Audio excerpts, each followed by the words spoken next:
Subscribe गर्नुहोला हाम्रो YouTube channel. साथसाथै हामीले हाल्ने गरेको अरु लेटेस्ट भिडियोको जानकारी पाउनको लागि साइडमा रहेको बेल आइकनलाई पनि प्रेस गर्न नभुल्नु होला।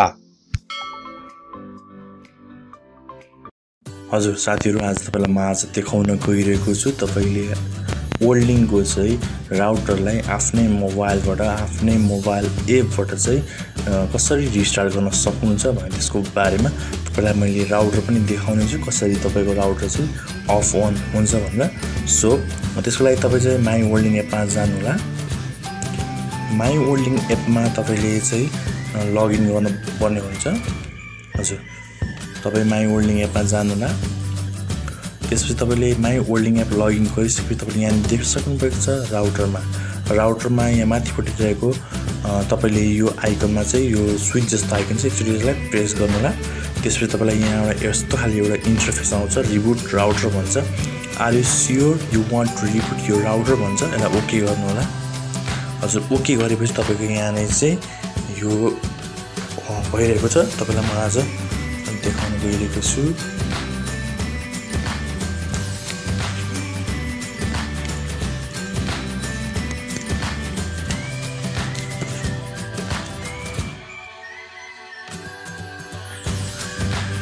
हजुर तपाईले देखिरहनु भएको छ राउटर अफ भइरहेको छ है, पावर बत्ती मात्र बोलेको छ। त्यसपछि तपाईले यहाँ देखिरहनु भएको छ ल्यानमा चाहिँ ल्यान चाहिँ बोलिरहेको छ है। एकछिन टाइम लिन्छ है।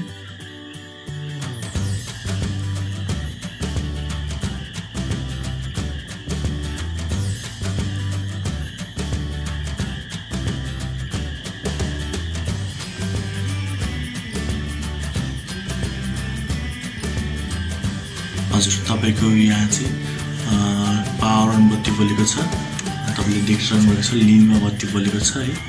त्यसपछि तपाईको ल्यान 3 पनि बत्ती बोलेको छ है। सो यहाँ चाहिँ तपाईको इन्टरनेट पनि बत्ती बोलेपछि तपाईको इन्टरनेट चाहिँ चल्छ है। एकछिन टाइम लिन्छ।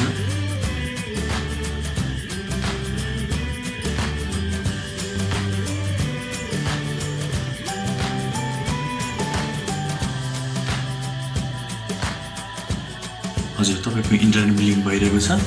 त्यसपछि इन्टरनेट ब्लिङ्क रोकिसकेपछि तपाईको नेट चाहिँ चल्छ है। हजुर अब नेट चाहिँ चल्छ है।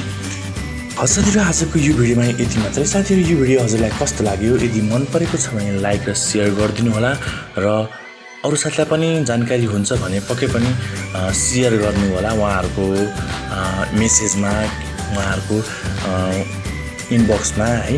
र साथीहरु अर्को पनि यस्तै भिडियोका साथ भेट्ने पाजोस्। यस भिडियोबाट म सन्दीप बिदा लिन चाहन्छु। हस्त नमस्ते, जय नेपाल।